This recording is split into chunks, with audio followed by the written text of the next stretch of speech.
പറഞ്ഞതുപോലെ വായിച്ചാലും വളരും വായിച്ചില്ലെങ്കിലും വളരും എന്നൊക്കെ പറയുന്നുണ്ടല്ലോ അല്ലേ. അപ്പോൾ നമുക്ക് വായന നമ്മുടെ ജീവിതത്തിലെ ഏറ്റവും പ്രധാനപ്പെട്ട ഒരു കാര്യമാണ്. ഇപ്പം അത് കുട്ടികളുടെ ഇടയിൽ വളരെയധികം കുറഞ്ഞു വരുന്നുണ്ട്. എല്ലാവരും സൗകര്യത്തിന് വേണ്ടിയിട്ടാണ് മറ്റൊരു ദിവസത്തേക്ക് മാറ്റുന്നത്. അതായത് 22-ാം തീയതി ഞായറാഴ്ചയായിട്ട് ഇന്നത്തെ ദിവസം വെച്ചത് വളരെ നന്നായിട്ട് ആഘോഷിക്കാനായിട്ടാണ് നമ്മൾ ഇരിക്കുന്നത്. A little girl named Goldilocks. She was playing outside and she saw a butterfly and she tried to catch it. Then she got to the woods and she saw a little house. There were 3 bowls of porridge, a hot one and a cold one, and the soup was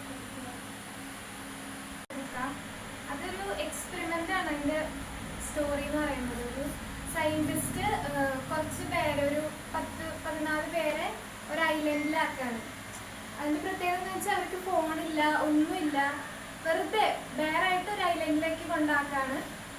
അവരെ എങ്ങനെ ഇത് അതിജീവിക്കുക, എങ്ങനെ survive ചെയ്യുന്നതാണ്. എല്ലാ സയൻറ്റിസ്റ്റും കൂടെ പോകുന്നുണ്ട്. Experiment ചെയ്യാനായിട്ട് സയൻറ്റിസ്റ്റും ആ ഐലൻഡിലേക്ക് പോകുന്നുണ്ട്. അപ്പോൾ അത്രയും ദിവസം അവരെങ്ങനെ സർവൈവ് ചെയ്യുന്നൊക്കെ പറയുന്ന ഒരു ബുക്കാണ്. നല്ല രസകരമായ ബുക്കാണ്.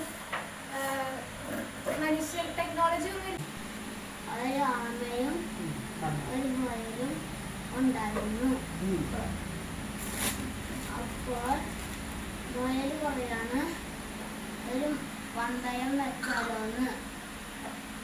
അപ്പോൾ അടുത്ത ദിവസം അവർ 2 പേരും കൂടി പന്തയം വെച്ചു. മുയൽ പെട്ടെന്ന് ഓടിച്ചാടിപ്പോയി. ആമ പതുക്കെ അഴഞ്ഞുപോയി. മുയൽ കുറെ ദൂരം വന്നപ്പോൾ ഒരു മരം കണ്ടു. ആമ കുറെ നേരം എടുക്കില്ലേ അവിടെ എത്താൻ. ഞാൻ ഇവിടെ കിടന്നുറങ്ങിയാലോ എന്ന് പറഞ്ഞു. അപ്പോൾ കുറെ നേരം കഴിഞ്ഞപ്പോൾ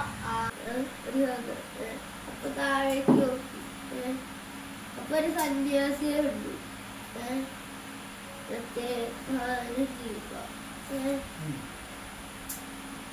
അപ്പൊ കുറെ അല്ല കണ്ടുപിടിച്ച് കാണിക്കുകയായിരുന്നു.